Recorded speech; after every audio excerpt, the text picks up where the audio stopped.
Hello and welcome. My name is Mr. Quartermain, and as Head of Department I would like to share with you information regarding GCSE PE.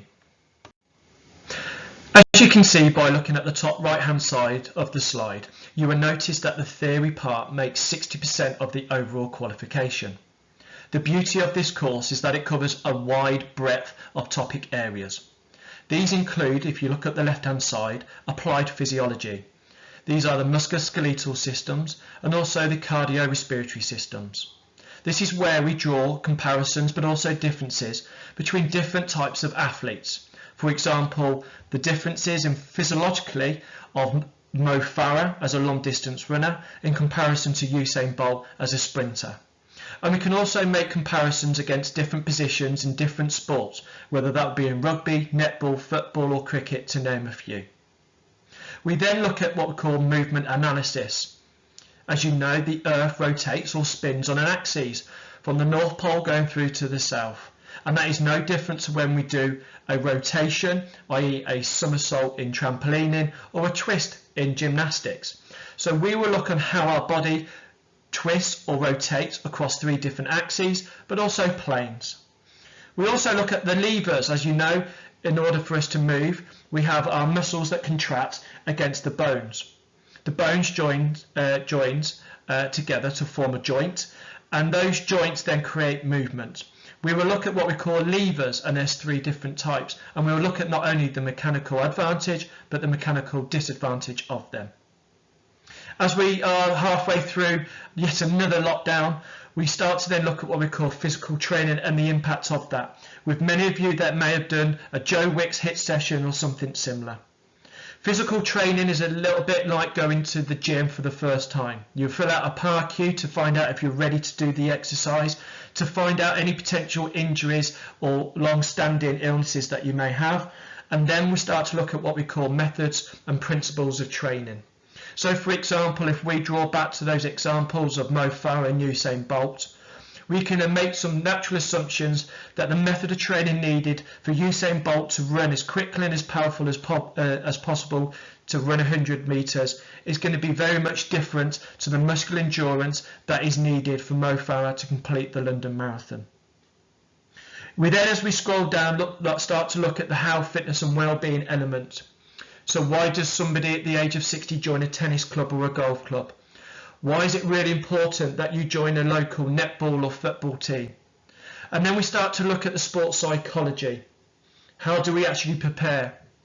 Imagine that the clock is ticking, you're at the 3-point line in basketball, 3, 2, 1, and you've got to make sure that you're ready and composed enough in order to make sure that basket is scored in the dying seconds to win the match.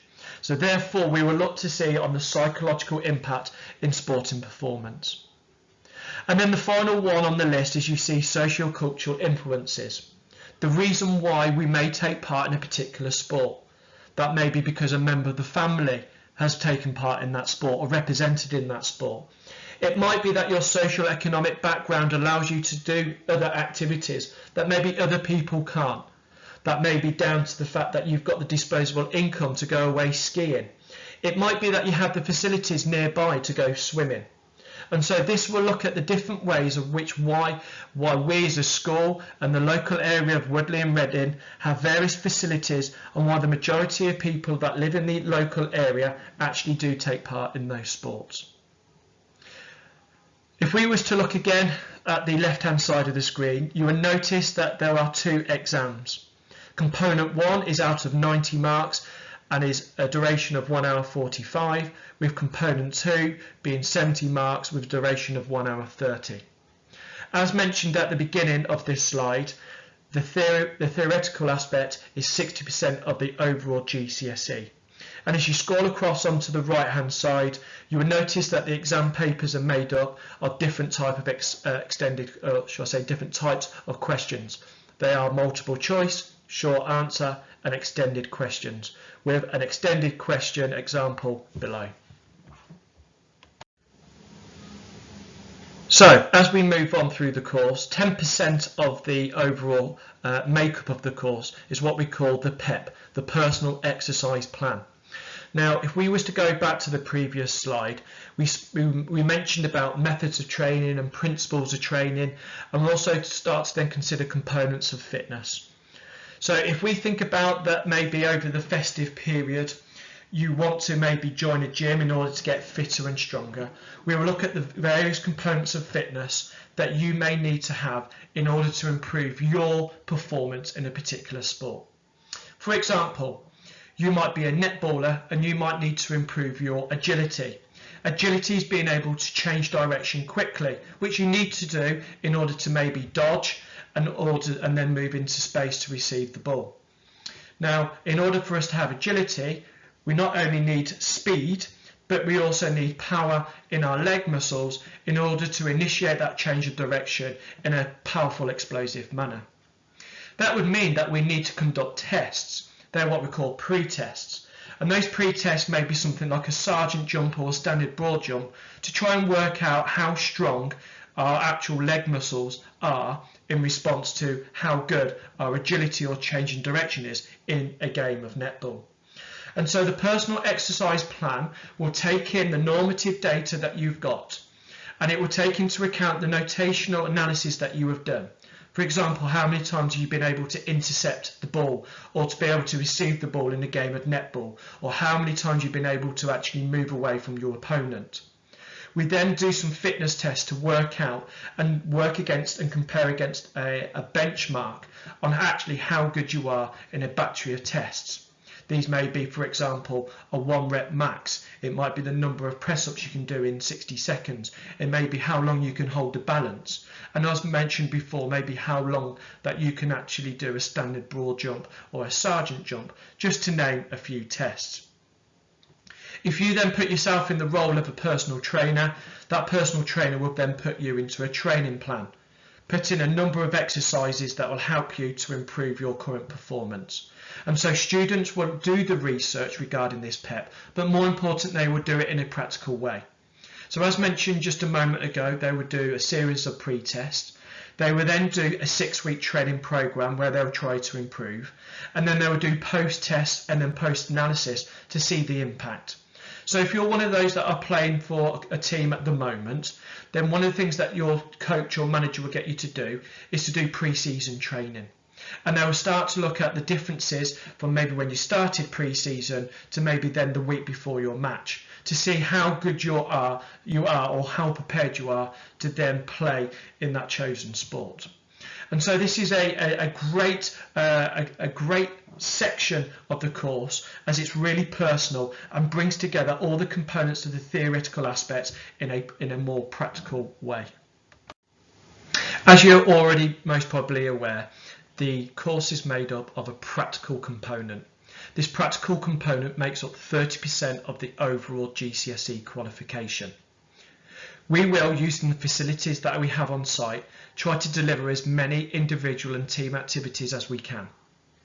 So if we then look on the left hand side, students will need to do one of the following: one team, one individual, and then on the third activity they can then choose to either do one team or another individual activity. And so therefore they can do a maximum of 2 team or 2 individual to then make up the 3 finally assessed activities. So as mentioned, we will use the facilities on site to deliver such activities like netball and football and handball and trampolining. But as I scroll through onto the next slide, you will notice that there are other activities of which you may participate in outside of school, of which you can still be assessed in.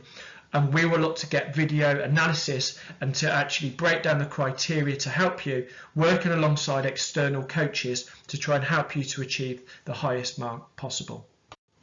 So the following slides are the activities that have been set from the Department of Education, but also from the examination board that you can do. There's a couple of caveats. So for example, when you're want to be assessed in football, you must be assessed in the 11-a-side version. You can't be assessed in 5-a-side or futsal. And we also need to think about when we're doing a team or an individual. If you're choosing to do badminton, for example, you can't be assessed as the individual, so playing singles, and then for your team be assessed playing in a pair or doubles in badminton. So this is probably where it's a good idea for you to actually pause the video, and then for you to actually scroll down and have a little look at what activities that you could be assessed in. So I'm going to fast forward onto the next slide, and again use the time to press pause and scroll through at your own leisure. So here's a continuation of the practical activities that you can be assessed in.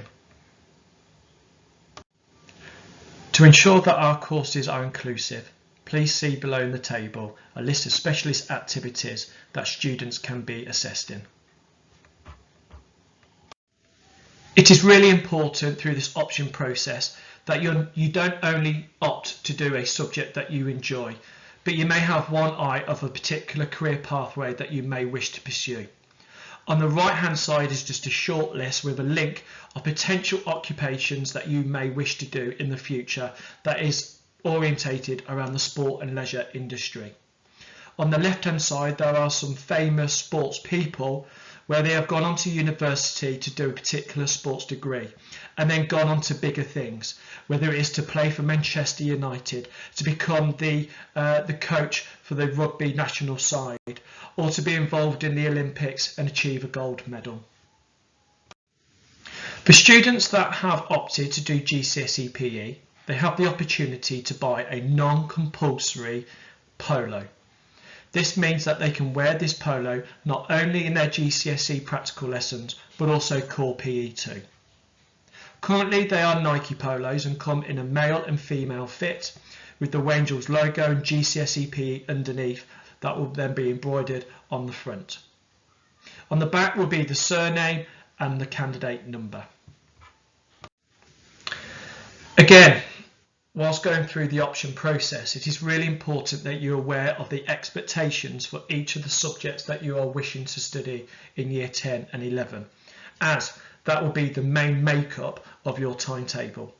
The first thing that I would say is you must have a strong passion for sport and PE. In other words, do you watch sport? Do you play sport? I know things have been difficult with the various lockdowns, but are you attached to a club? At what level do you compete at? Do you do any training to improve your fitness at the moment? The next thing is that you need to be able to participate. There's going to be practical demonstrations to try and bring that theory to life. As I mentioned earlier regarding the PEP, you will need to be able to perform 6 weeks of physical training. And also you're going to be assessed in 3 activities, 3 practical activities. And so therefore for you to achieve the higher grade, you of course need to be playing a variety of sports. You need to be able to independently research and read about the studied content. Sport is always in the media. It doesn't matter if that's on a social platform or in a broadsheet paper. You will be expected to bring your ideas following being able to read certain topic areas. That might be around the topic of performance enhancing drugs or the positive or negative impact of VAR on the Premier League. And then you need to be able to engage in your tasks. It's really important that you get involved in discussions, lead in discussions, and that will then help you to deepen your understanding. Of course, then within your lessons, some of them may be theory and some of them may be practical, is that you need to organise yourself. And that be the same across all the other subjects. You need to organise yourself in terms of your homework. You need to be able to organise yourself in terms of completing your personal exercise plan. You need to be organised on when to bring your kit and when to bring the right books for your lessons. So hopefully now, going through these bullet points, you have a little bit of a clearer idea about the expectations that we have for studying this course. Thank you very much for taking the time to listen to this presentation. I hope you have found it informative. Good luck with your option process, and we look forward to seeing you back doing PE very soon.